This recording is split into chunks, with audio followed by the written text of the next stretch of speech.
1 April 2026 Siddaganga ಮಠದಲ್ಲಿ ಶ್ರೀ ಶ್ರೀ ಶಿವಕುಮಾರ ಸ್ವಾಮಿಗಳ 119 ಜಯಂತಿಗೆ ಮಾನ್ಯ ರಾಷ್ಟ್ರಪತಿಗಳು ಬರ್ತಾ ಇದ್ದಾರೆ. ಸೊ ಅವರು ಬರ್ತಾ ಇರೋದ್ರಿಂದ ಜಿಲ್ಲೆಯಲ್ಲಿ ಕಟ್ಟುನಿಟ್ಟಾಗಿ ನಾವು ಬಂದೋಬಸ್ತ್ ಮಾಡಲಾಗಿದೆ. ಸುಮಾರು 1500 ಫೋರ್ಸ್ ಜೊತೆ ನಾವು ಬಂದೋಬಸ್ತ್ ಮಾಡಲಾಗಿದೆ. ಮಾನ್ಯರು ಬೆಳಗ್ಗೆ ಹೆಲಿಪ್ಯಾಡಲ್ಲಿ ಲ್ಯಾಂಡ್ ಆಗ್ತಾರೆ. ಅಲ್ಲಿಂದ ಸಿದ್ಧಗಂಗಾ ಮಠಕ್ಕೆ ಹೊರಟು ಅಲ್ಲಿ ಕಾರ್ಯಕ್ರಮವನ್ನು ಮುಗಿಸ್ಕೊಂಡು ವಾಪಸ್ಸು ಅವರು ಬಂದಿರುವ ಹೆಲಿಕಾಪ್ಟರ್ ಮೂಲಕನೇ ವಾಪಸ್ಸು ಬ್ಯಾಂಗ್ಳೂರಿಗೆ ಹೋಗ್ತಾರೆ.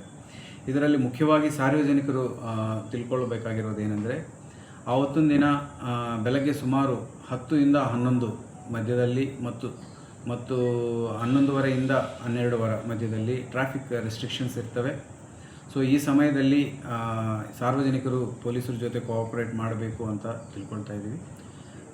ಎಸ್ಪೆಷಲಿ BH ರೋಡ್ ಮತ್ತು ಬಟ್ವಾಡಿಯಿಂದ NH4 ಸರ್ಕಿಲ್ ತನಕ, ಕ್ಯಾತ್ಸಂದ್ರ ಸರ್ಕಿಲ್ ತನಕ NH ರೋಡ್, ಶಿರಾ ರೋಡ್ ಮತ್ತು ಸಿದ್ಧಗಂಗಾ ಮಠ ಪ್ರೆಮಿಸಸ್, ಈ ಜಾಗಗಳು ಮತ್ತು ಯೂನಿವರ್ಸಿಟಿ ಪ್ರೆಮಿಸಸ್, ಈ ಜಾಗಗಳು ಅಂಡರ್ ಬಂದೋಬಸ್ತ್ ಇರುತ್ತೆ.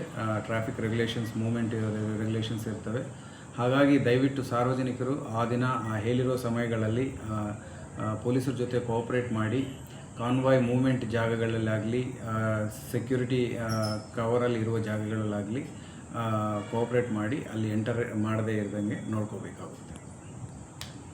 ಇಲ್ಲಿ ಮುಖ್ಯವಾಗಿ ಮೇಯ್ನ್ ಎಂಟ್ರೆನ್ಸ್ ಬಂದು Bandepalya gate, back gate of Siddaganga ಮಠ ಸಾರ್ವಜನಿಕರು ಹೋಗೋಕ್ಕೆ ಮುಖ್ಯವಾಗಿ ಇರೋದು. ಅದು ಬಿಟ್ಟು ಮೇನ್ ಗೇಟಲ್ಲಿನೂ ಸಹ ಸುಮಾರು ಬೆಳಗ್ಗೆ 9 ತನಕ ಅಲೋ ಮಾಡಲಾಗುತ್ತೆ, 9-9:30 ತನಕ. ಅದು ಮೀರಿ ಎಕ್ಸಿಬಿಷನ್ ಗ್ರೌಂಡ್ಸ್ ಮಠದಲ್ಲಿ ಏನಿದೆ ಅಲ್ಲಿ ಒಂದು ಎಂಟ್ರಿ ಗೇಟ್ ಇದೆ ರೈಲ್ವೆ ಸ್ಟೇಷನ್ ಸೈಡಿಂದ. ಅಲ್ಲಿ ಈ 3 ಎಂಟ್ರಿಯಿಂದ ಸಾರ್ವಜನಿಕರನ್ನು ಒಳಗೆ ಬಿಟ್ಕೊಳ್ತೀವಿ. ಸೊ ಸಾರ್ವಜನಿಕರು ಸಹ ಕೋಆಪ್ರೇಟ್ ಮಾಡಬೇಕು. ದೊಡ್ಡ ದೊಡ್ಡ ಬ್ಯಾಗ್ಗಳು, ರೆಸ್ಟ್ರಿಕ್ಟೆಡ್ ಐಟಮ್ಸ್ ಏನಿದ್ದಾವೆ ಅವೆಲ್ಲ ತರದೆ ಅಲ್ಲಿಗೆ ಬಂದು ಕಾರ್ಯಕ್ರಮ ನೋಡಿಕೊಂಡು ವಾಪಸ್ ಹೋಗಬೇಕಂತ ತಿಳ್ಕೊಳ್ತಾ ಇದ್ದೀವಿ. ಈ ವಾಟರ್ ಬಾಟಲ್ ಕಾರ್ಯಕ್ರಮ ಸ್ಥಳದಲ್ಲಿ ಈಗಾಗಲೇ ನಾವೆಲ್ಲ ಅಲ್ಲಿ ಬಂದಿರೋ ಸಾರ್ವಜನಿಕರಿಗೆ ಅಲ್ಲಿ ಲೋಕಲ್ ಮಠ ಅಡ್ಮಿನಿಸ್ಟ್ರೇಷನ್ಗೆ ತಿಳಿಸಲಾಗಿದೆ. ಕಾರ್ಯಕ್ರಮ ಸ್ಥಳದಲ್ಲಿ ಕುಡಿಯೋ ನೀರಿಗೆ ಬಾಟಲ್ಸ್ ಕೊಡೋಂಗಿಲ್ಲ. ಆಮೇಲೆ ಅಲ್ಲಿ ಯಾವುದೇ ಊಟದ ವ್ಯವಸ್ಥೆ ಆಗಲಿ, ಅನ್ನದ ವ್ಯವಸ್ಥೆ ಆಗಲಿ ಕಾರ್ಯಕ್ರಮದ ನಡೆಯೋ ಜಾಗದಲ್ಲಿ ಅಲೋ ಮಾಡೋದಿಲ್ಲ.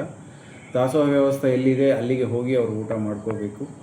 ಜೊತೆಗೆ ದೊಡ್ಡ ದೊಡ್ಡ ಬ್ಯಾಗ್ಗಳಾಗಲಿ, ಇಲ್ಲೀಗಲ್ ಐಟಮ್ಸ್ ಆಗಲಿ ಕಾರ್ಯಕ್ರಮ ಸ್ಥಳಕ್ಕೆ ತರಬಾರದು. ಸರಿ, ಮಠದಲ್ಲಿ ರಾಷ್ಟ್ರಪತಿಯವರು ಅಲ್ಲಿ ಗದ್ದಿಗೆಗೆ ಭೇಟಿ ಕೊಡೋದು, ಈ ಥರದ್ದು ಎಲ್ಲೆಲ್ಲೆಲ್ಲ ಏನೇನು ಕಾರ್ಯಕ್ರಮ ಅವ್ರದ್ದು ಈಗಾಗಲೇ ಸ್ಕೆಡ್ಯೂಲ್ ಆಗಿದೆ. ಒಂದು ಮಠದಲ್ಲಿ ಬಂದು ಗದ್ದಿಗೆ ನೋಡಿಕೊಂಡು ವಾಪಸ್ಸು ಸ್ಟೇಜ್ ಕಾರ್ಯಕ್ರಮ ನೋಡಿಕೊಂಡು ಬರ್ತಾರೆ. ಸೊ ಆ ಕಾರ್ಯಕ್ರಮಕ್ಕೆ ಅನುಗುಣವಾಗಿ ಈಗಾಗಲೇ ಬಂದೋಬಸ್ತ್ ಅರೇಂಜ್ಮೆಂಟ್ಸ್ ಮಾಡಲಾಗಿದೆ.